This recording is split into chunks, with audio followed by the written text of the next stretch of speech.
Hey guys, कैसे हो आप सब लोग। होप आप सभी ठीक होंगे। तो हमने एक मॉडर्न इंडिया पे एक लेक्चर सीरीज स्टार्ट करके रखी हुई थी, तो आज उसकी 31st वीडियो है। आज हम क्या क्या चीज़ें देखने वाले हैं। आज हम देखेंगे advent of the European in India and the beginning of modern India, ये देखेंगे। उसके बाद इसके बीच में हम देखेंगे आगे जाकर क्या देखेंगे हम, पोर्चुगीज़ कलोनलिज्म इन इंडिया जो 1448 से लेकर 1961 तक रहा पोर्चुगीज़ का रूल। ठीक है, उसके बाद देखेंगे नेक्स्ट, देखेंगे हम द सिल्क रोड या सिल्क रूट देखेंगे। ठीक है, इसके अंडर ही जो पोर्चुगीज़ किस तरीके से एडवेंट करते हैं, तो उससे ही पहले जो है, पहले जो ट्रेड होता था वो किसके थ्रू होता था, सिल्क रोड के थ्रू होता था। तो उसके बारे में थोड़ा देखेंगे। ठीक है, उसके बाद हम देखेंगे जो वास्को द गामा थे, उन्होंने कौन सा रूट लिया वो देखेंगे, और किस तरीके से इम्पैक्ट क्या रहता है पोर्चुगीज़ का इंडिया में। ठीक है, पोर्चुगीज़ रूल का, तो वो देखेंगे डिटेल के साथ। ठीक है, तो ये रहेंगे आज के टॉपिक। तो करते हैं आज का topic start. Advent of the Europeans in India and the beginning of modern India.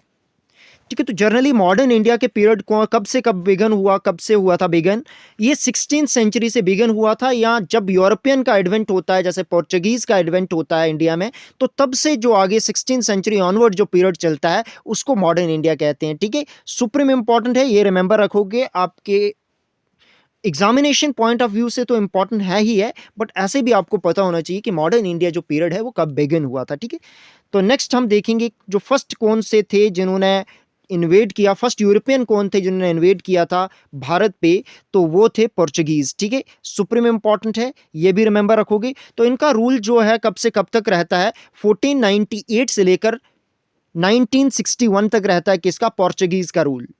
ठीक है, तो क्यों पोर्चुगीज ने, अब जो है नेक्स्ट हम आगे देखेंगे जो सिल्क रोड या सिल्क रूट देखेंगे।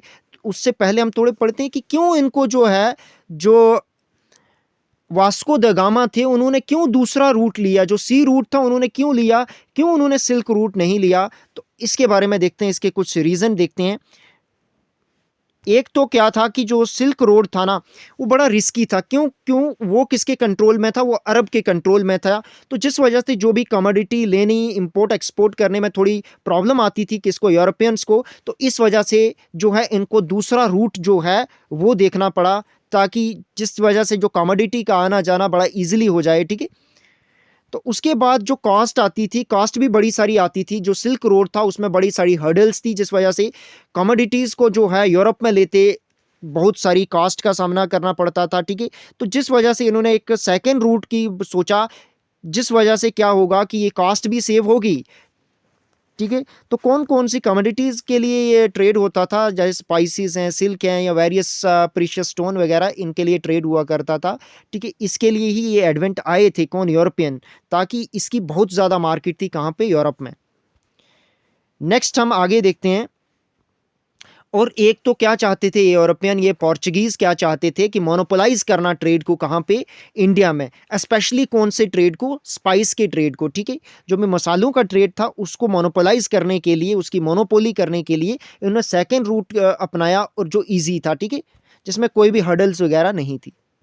नेक्स्ट आगे पढ़ते हैं। ठीक है, और तो क्या था कि यूरोप में एक बड़े ही एक टाइम चल रहा था, जिसके चलते लोग बड़े एडवेंचरस तरीके से क्या करना चाहते थे कि लॉन्ग जर्नी, अलग अलग कॉर्नर्स, जो दुनिया के अलग अलग कॉर्नर हैं उनको ढूंढना चाह रहे थे। तो इसीलिए यूरोपियन ईस्ट की ओर भी आए। ठीक है, तो ये भी एक रीज़न था, ये भी एक रीज़न माना जाता है कि क्यों यूरोप में जो पोर्चुगीज़ थे वो इंडिया में आए। ठीक है, तो उसके बाद और ये रूट क्यों उन्होंने लिया। ठीक है, और जो प्रॉस्पेरिटी थी, जो नेक्स्ट रीज़न था जिस वजह से क्यों ये जो सी रूट था, ठीक है, वो चुना गया। तो एक तो क्या कि प्रॉस्पर हो रहा था यूरोप, जिस वजह से जो डिमांड थी वो बहुत ज़्यादा ग्रो हो रही थी।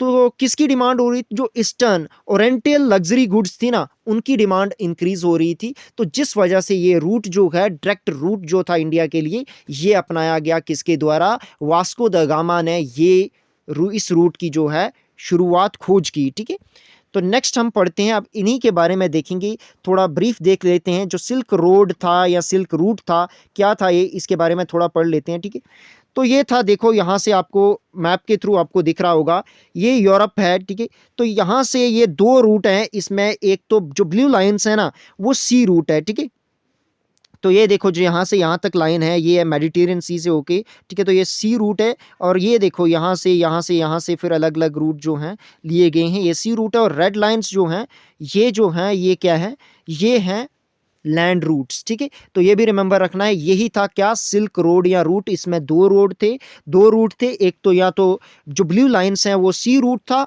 और जो रेड लाइंस हैं वो लैंड रूट थे, ठीक है। तो ये क्या कर रहा था, ईस्ट को, ये ईस्ट जो एशिया है, ईस्ट में एशिया है, इसको जोड़ रहा था यूरोप वेस्ट में, ठीक है। तो ये जोड़ने के लिए ये ट्रेड अपनाया जाता था। तो इसका नाम क्यों पड़ा, ये जो सिल्क रोड क्यों पड़ा, क्योंकि जो मेजर कमोडिटी थी ना ट्रेड होती थी इस रोड के थ्रू, तो ये कौन सी थी, सिल्क थी। तो इसी वजह से इसका नाम सिल्क रोड भी पड़ा, ठीक है। तो ये किसने क्रिएट किया था ओरिजिनली, तो ये हान डायनेस्टी के एक किंग थे जिनका नाम था जेंग क्वेन, ठीक है। ये चाइना के किंग थे, ठीक है, हान डायनेस्टी के। उन्होंने इसकी खोज की थी, इसको क्रिएट किया था कब, 138 बीसी में, ठीक है। सुप्रीम इंपॉर्टेंट पॉइंट है, ये भी रिमेंबर रखोगे। तो जैसा कि हमने बात की, ये कनेक्ट करता है एशिया को यूरोप के साथ, ठीक है। तो ये और भी, चाहे बाद में चलते कल्चरल एक्सचेंज भी हुआ इसी रोड के चलते, पर्टिकुलरली बुद्धिस्ट फिलॉसफी जो है, चाहे ह्योन त्संग की बात करें या और बुद्धिस्ट जो लोग थे वो आए थे, जिस वजह से क्या हुआ, बुद्धिस्ट फिलॉसफी को और ज़्यादा प्रोपोगेशन हुई थी अलग अलग देशों में, ठीक है। उसके बाद हम देखते हैं जो वास्को ड गामा ने रूट अपनाया था कहाँ से कहाँ तक, ठीक है। ये देखो यहाँ से, ये यूरोप पोर्चुगीज़ से, ठीक है, पोर्चुगाल से लेकर, तो किस तरीके से यहाँ से लेकर किस तरीके ये इंडिया, ठीक है, केरला, कोचिन, कालीकट और कैन्नूर में किस तरीके से आते थे, ये देखो यहाँ से यहाँ से यहाँ से, और फिर यहाँ से ये कैप ऑफ गुड होप से, कैप ऑफ गुड होप है यहाँ पे, ठीक है। तो यहाँ से होते हुए ये क्या, राउंड करते हुए कहाँ पे जाते थे, इंडिया में जाते थे और ट्रेड करते थे, ठीक है। तो यही रूट अपनाया था इन्होंने, किसने, वास्को द गामा ने। सुप्रीम इंपॉर्टेंट है, आगे इनके बारे में पढ़ते हैं, ठीक है। तो पोर्चुगीज़ थे ना जो, ये फर्स्ट यूरोपियन थे जो इंडिया में आए थे रूल करने के लिए, और लास्ट थे जिन्होंने लीव किया था भारत को, ठीक है, कब, 1961 में, ठीक है। और आए कब थे, जैसा कि हमने पहले देखा 1448 में आए थे, और लास्ट में सबसे लास्ट गए थे ये कब, 1961 में, ठीक है। तो इनके बारे में वन बाय वन हम और डिटेल पढ़ते हैं। जो वास्को द गामा थे ये, ठीक है, फर्स्ट थे जिन्होंने, ठीक है, जो आए थे यूरोप से India through rounding Africa's Cape of Good Hope, ठीक है। इन्होंने ही जो था, ये जो सी रूट था, इन्होंने ही इसकी खोज की थी कब, मई 1498 को ये आए थे, कौन, वास्को द गामा, ठीक है। तो उस टाइम जो कॉलिकट था उधर रूलर कौन था, रूल कौन कर रहे थे, एक हिंदू रूलर थे जिनका नाम था जैमोरिन, ठीक है। सुप्रीम इंपॉर्टेंट, उनको ही समुद्री के नाम से भी जाना जाता है, ये भी रिमेंबर रखोगे, ठीक है। वास्को द गामा 3 शिप लेके आए थे, तो शिप को पायलट कौन थे इन शिप के, तो पायलट का नाम था, जिनका नाम था, ये गुजराती पायलट थे जिनका नाम था अब्दुल माजिद। सुप्रीम इंपॉर्टेंट है, ये भी रिमेंबर रखोगे, ये भी आपकी एग्जामिनेशन पॉइंट ऑफ व्यू से सुप्रीम इंपॉर्टेंट है, ठीक है। तो होता क्या है कि 1503 में क्या होता है कि फर्स्ट पोर्चुगीज़ फोर्ट बनाया जाता है, कहाँ पे एस्टेब्लिश होता है, कोचिन, ठीक है, प्रेजेंट डे कोची में, केरला में, ठीक है। तो नाम, इसका नाम क्या था, ये भी सुप्रीम इंपॉर्टेंट है, ऐसा नाम भी पूछा जाता है एग्जामिनेशन में। तो इसका नाम था फोर्ट एम्यूनल इसका नाम था, जो फर्स्ट फोर्ट बनाया था पोर्चुगीज़ के द्वारा। कब बनाया था, 1503 में।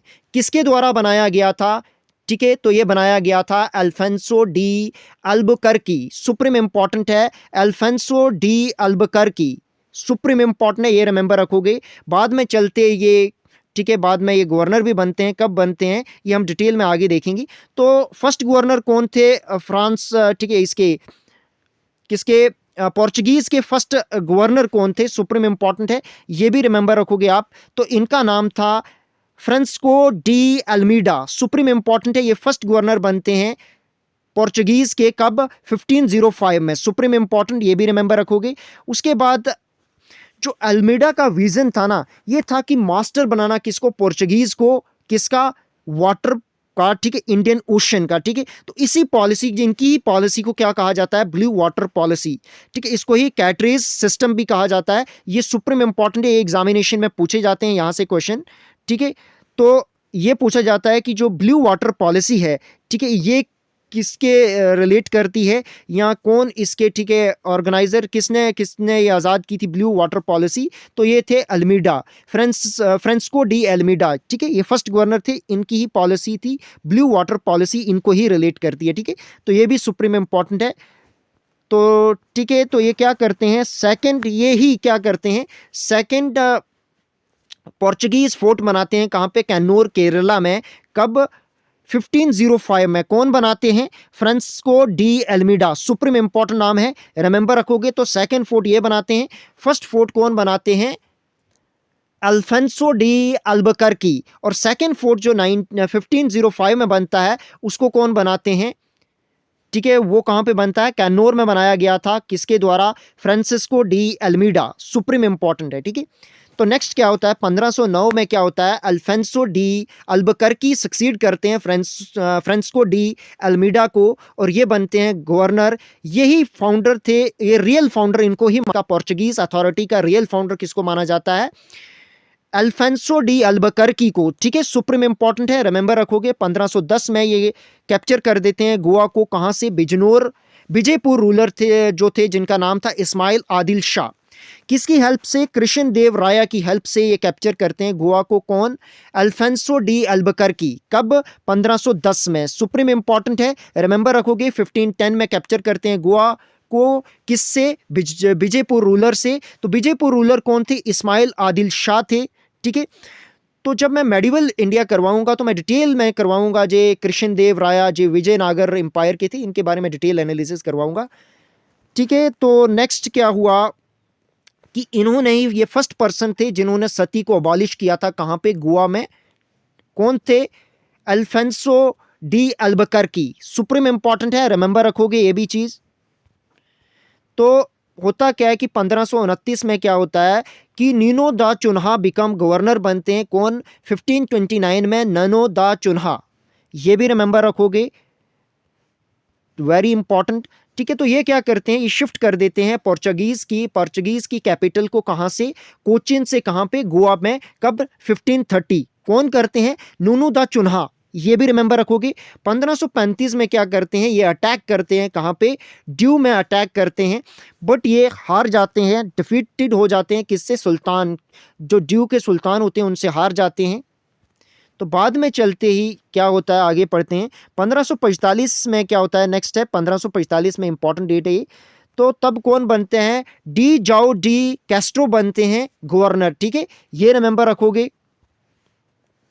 उसके बाद ये कन्कोर करते हैं ड्यू के रूलर से, कौन, डी जाओ डी कैस्ट्रो, ये लाते हैं किसमें, पोर्चुगीज में जोड़ देते हैं, किसको, ड्यू को, कब, 1546 में, सुप्रीम इंपॉर्टेंट डेट है, ये भी रिमेंबर रखोगे। और फिर ड्यू चलते चलते 1961 तक किसके अंडर रहता है, पोर्चुगीज के अंडर रहता है, ठीक है।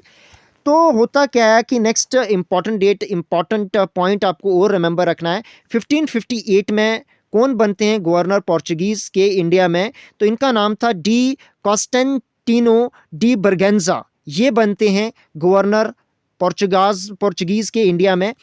तो होता क्या है कि नेक्स्ट इनका क्या करते हैं, ये मेजर इनके क्या इंसिडेंट ये करते हैं, 2 फरवरी 1559 में क्या करते हैं, ये कॉन्कॉर्ड करते हैं, किसको, दमन को, ठीक है। तो कौन करते हैं, कॉन्स्टेंटिनो डी ब्रगेंजा, सुप्रीम इंपॉर्टेंट नेम है, ये भी रिमेंबर रखोगे। तो ये करते हैं दमन को कैप्चर, कब, 2 फरवरी 1559 में, सुप्रीम इंपॉर्टेंट है, रिमेंबर रखोगे। नेक्स्ट चलते क्या होता है कि अब किस तरीके से डिक्लाइन होता है, किसका, पोर्चुगीज के रूल का डिक्लाइन किस तरीके से होता है वो देखते हैं अब हम, ठीक है।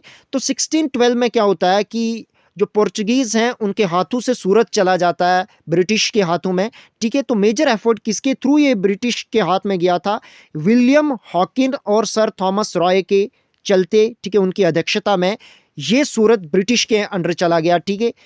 तो ब्रिटिशर ने कैप्चर कर दिया सूरत। नेक्स्ट होता क्या है कि 1632 एडी में क्या होता है कि पोर्चुगीज लास्ट कर देते हैं हुगली को भी, ठीक है। तो हुगली प्रेजेंट एक कहाँ पे है, वेस्ट बंगाल में, ठीक है।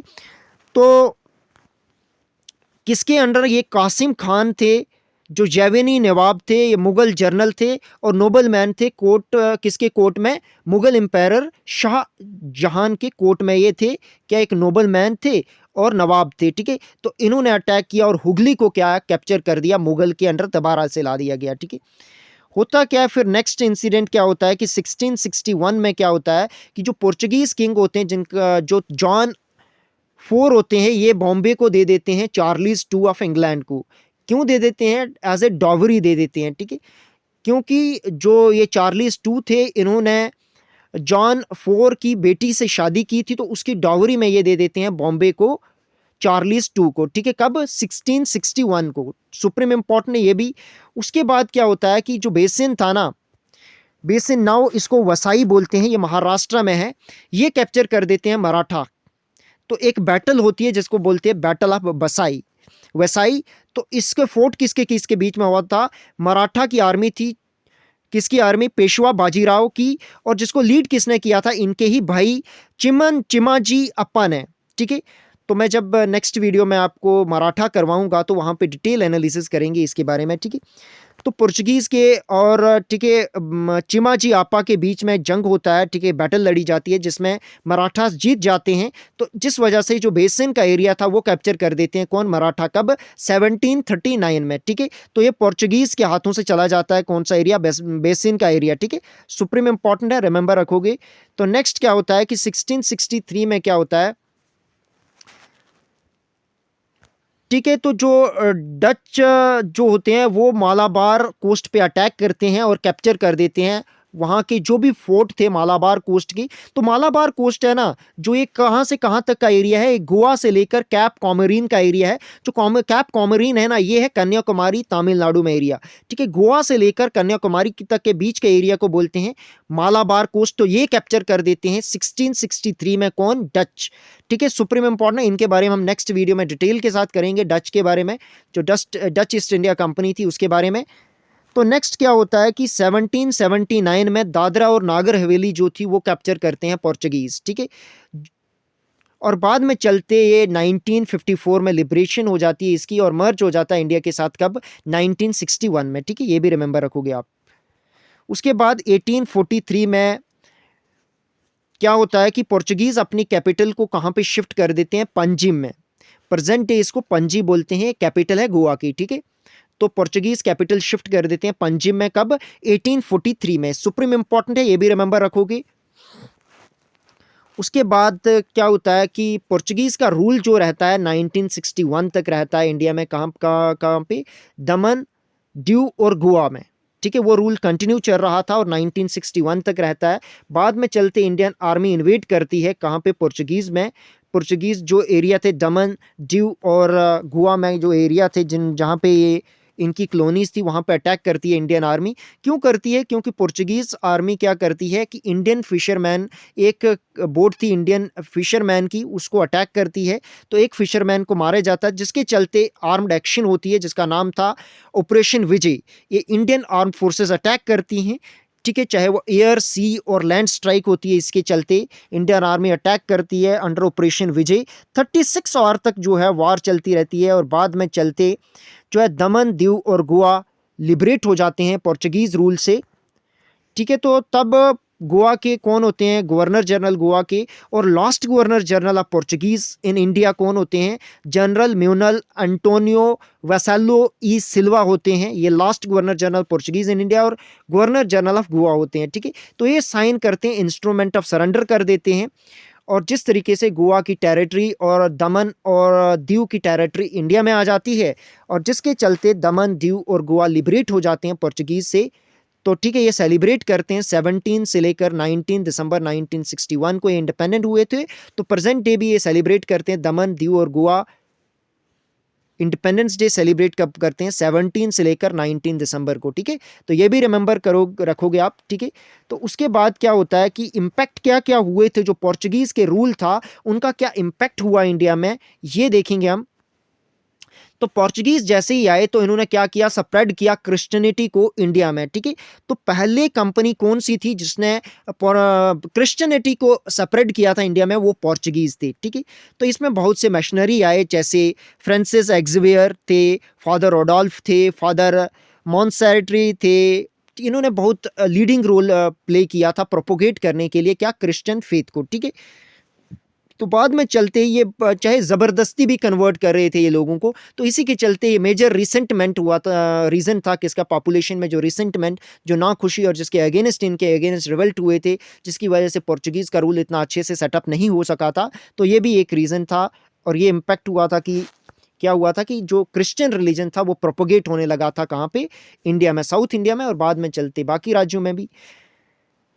तो जो पोर्चुगीज़ थे इन्होंने ही ये फर्स्ट थे जिन्होंने प्रिंटिंग प्रेस भारत में लाई थी और फर्स्ट कहाँ पे लाई थी 1556 में गोवा में, ठीक है। सुप्रीम इंपॉर्टेंट है, यहाँ से भी क्वेश्चन बनते हैं, ये भी रिमेंबर रखोगे। और जो पोर्चुगीज़ थे इन्होंने कुछ क्रॉप लाए थे इंडिया में, जैसे कि मेज़ हो गया, ठीक है, मेज़ हो गई, टबाको हो गया, पोटैटोस हो गए, लेडी फिंगर हो गया, चिल्ली हो गई, पाइन एप्पल हो गया, सपोटा हो गया, ठीक है, ग्राउंड नट और केशव, ये सारी क्रॉप थी। भारत में किसने लाई थी? ये भी लाई थी पोर्चुगीज़ ने, ठीक है। तो यहाँ आज का टॉपिक होता है ख़त्म, ठीक है। तो आज हमने डिटेल में देखा एडवेंट ऑफ यूरोपियंस, जिसमें हमने क्या देखा, पोर्चुगीज कलोनलिज्म इन इंडिया जो 1448 से लेकर 1961। फिर हमने देखा था सिल्क रोड देखा, वास्को ड गामा का रूट देखा, उसके बाद किस तरीके से कलोनलिज्म आस्ता आस्ता बढ़ता गया इंडिया में पोर्चुगीज़ का। तो ठीक है, तो अगर आपको ये वीडियो इन्फॉर्मेटिव लगी तो अपने फ्रेंड लोगों के साथ शेयर करें ताकि वो भी इसका बेनिफिट उठा सकते हैं। अगर आपने पहले वीडियो नहीं देखी हैं तो प्लेलिस्ट में जाकर उनको भी देख सकते हैं। ठीक है, थैंक यू फॉर वॉचिंग।